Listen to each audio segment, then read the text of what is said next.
السلام علیکم to all, دس از ثنا احمد۔ امید ہے آپ سب لوگ خیریت سے ہوں گے۔ الحمدللہ آپ لوگ کی دعاؤں سے میں بھی خیریت کے ساتھ ہوں اور ایک اور ڈیلی ولاگ کے ساتھ حاضر خدمت بھی۔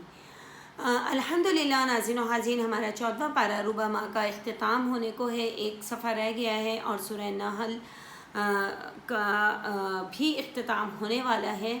تو اس میں سورہ نحل میں آپ کو ترجمے کے ساتھ بیان کر رہی ہوں۔ اس میں اللہ تعالیٰ نے کس طریقے سے ایمان والوں کو اپنی قدرت کی نشانیاں دکھائی ہیں اور کس طریقے سے کافروں کو نیست و نابود کیا ہے اور کس طریقے سے ان پر عذاب الہی آیا ہے، وہ سب اس صورت میں موجود ہے۔ تو اور ترجمہ اسی لیے بیان کیا جا رہا ہے تاکہ آپ کی معلومات کے ساتھ ساتھ میری خود اپنی معلومات میں بھی اضافہ ہو۔ اور الحمدللہ بہت ساری ایسی باتیں جو جن سے میں باخبر تھی، اب کیا نام ہے، اس سے میں الحمدللہ جس سے میں بے خبر تھی اب باخبر ہو گئی ہوں۔ الحمدللہ مجھے اس چیز کی معلومات میں اضافہ ہوا ہے۔ کوئی بھی قصہ ہے، کوئی بھی ایسی بات ہے تو وہ ہمیں قرآن کی حدیث کی روشنی میں فوراً سامنے آ جاتی ہے، مل جاتی ہے۔ تو ہمیں ادھر ادھر سے کسی سے ہیلپ لینے کے بجائے سیدھا سادہ وضو بنا کر قرآن پاک کو کھولیے اور اس کو ترجمے کے ساتھ پڑھیے۔ آپ کو تمام چیزوں کا حل قرآن پاک میں موجود ہے۔ تو آئیے، جیسا کہ آپ کو معلوم ہے کہ ہم سبق کا آغاز حسب معمول تعوذ و تسمیہ سے کرتے ہوئے سب سے پہلے اللہ تعالیٰ کی حمد و ثنا کریں گے اور پھر سورہ نحل کا دوبارہ سے ترجمے کے ساتھ آغاز کرتے ہیں۔ اعوذ باللہ من الشیطان الرجیم، بسم اللہ الرحمن الرحیم۔ بے شک تمام تعریف اللہ تعالیٰ کے لیے ہے جو مالک سارے جہاں والوں کا، روزی جزا کا مالک۔ ہم تیری ہی عبادت کرتے ہیں اور تجھ سے ہی مدد چاہتے ہیں۔ ہم کو سیدھا راستہ چلا، راستہ ان کا جن پر تو نے انعام کیا، نہ کہ ان کا جن پر غضب ہوا اور نہ بہکے ہوں کا۔ الہی قبول فرما، آمین ثم آمین۔ جی ناظرین و حاضرین، الحمدللہ ہم نے جو اپنا پارے کا اختتام کیا تھا وہ آیت نمبر 110 پر کیا تھا، سورہ نحل پارہ نمبر 14 ربع ماہ۔ آئیے سبق کا آغاز آگے کرتے ہیں۔ یوم تأتی کل نفس تجادل عن نفسها وتوفى كل نفس ما عملت وهم لا يظلمون۔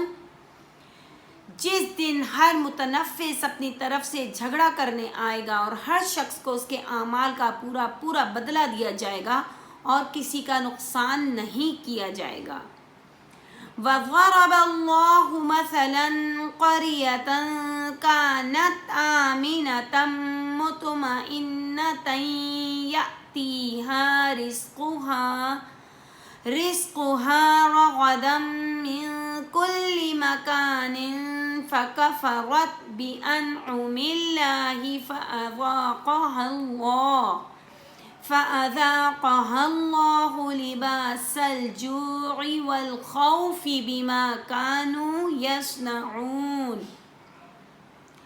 اور اللہ ایک بستی کی مثال بیان فرماتا ہے کہ ہر طرح امن و چین سے بستی تھی، ہر طرف سے رزق با فراغت چلا آتا تھا، مگر ان لوگوں نے اللہ کی نعمتوں کی ناشکری کی تو اللہ نے ان کے اعمال کے سبب ان کو بھوک اور خوف کا لباس پہنا کر ناشکری کا مزہ چکھایا۔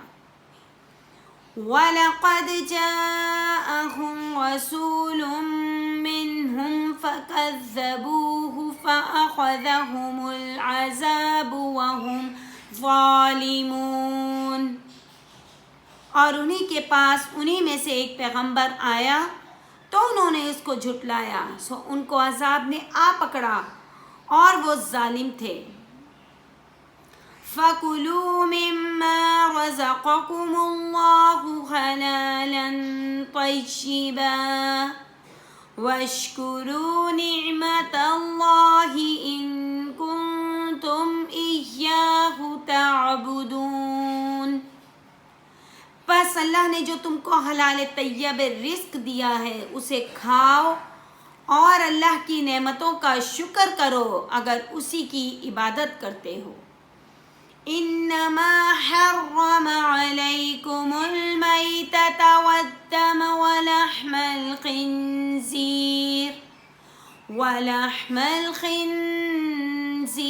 وما أهل لغیر اللہ به فمن اضطر غیر باغ ولا عاد فإن اللہ غفور رحیم۔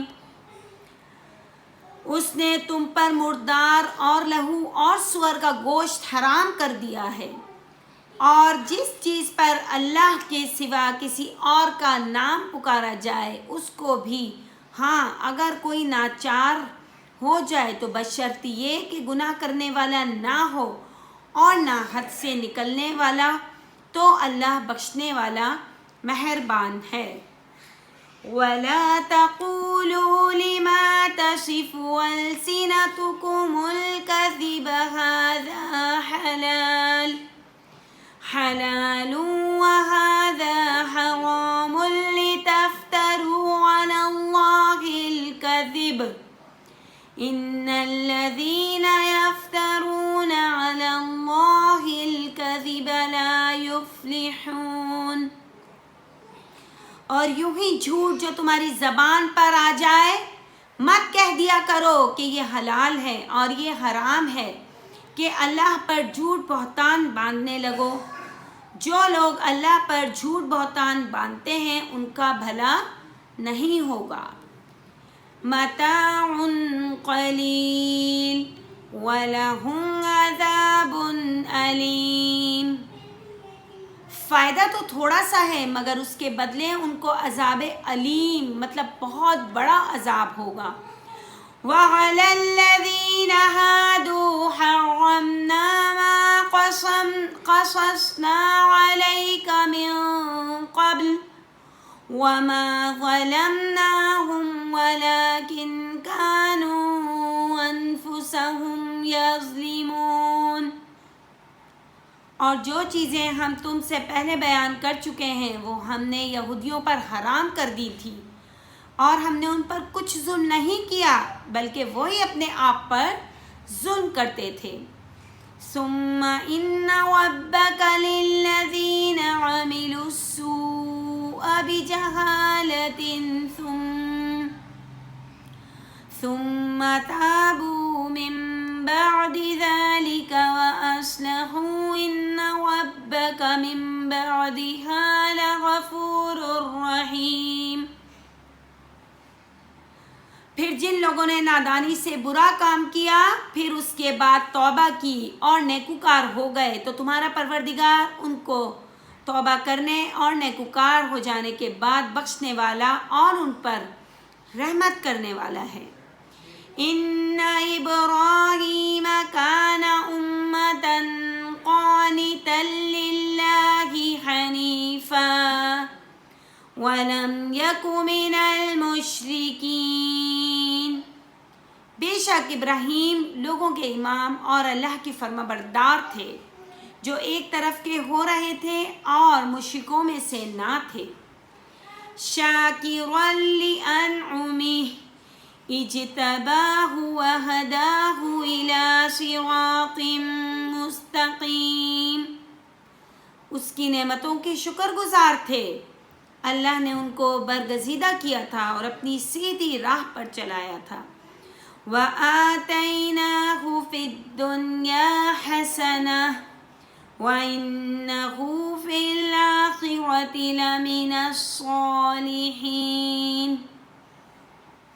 اور ہم نے ان کو دنیا میں بھی خوبی دی تھی اور آخرت میں بھی نیک لوگوں میں ہوں گے۔ ثُمَّ أَوْحَيْنَا إِلَيْكَ أَنِ اتَّبِعْ مِلَّةَ إِبْرَاهِيمَ حَنِيفًا وَمَا كَانَ مِنَ الْمُشْرِكِينَ۔ پھر ہم نے تمہاری طرف وحی بھیجی کہ دین ابراہیم کی پیروی اختیار کرو جو ایک طرف کے ہو رہے تھے اور مشرکوں میں سے نہ تھے۔ انما جعل السبت على الذين اختلفوا فيه وَإِنَّ رَبَّكَ لَيَحْكُمُ بَيْنَهُمْ يَوْمَ الْقِيَامَةِ فِيمَا كَانُوا فِيهِ يَخْتَلِفُونَ۔ ہفتے کا دن تو انہی لوگوں کے لیے مقرر کیا گیا تھا جنہوں نے اس میں اختلاف کیا، اور تمہارا پروردگار قیامت کے دن ان باتوں کا فیصلہ کر دے گا جن میں وہ اختلاف کرتے تھے۔ ادعو إلى سبيل ربك بالحكمة والموعظة الحسنة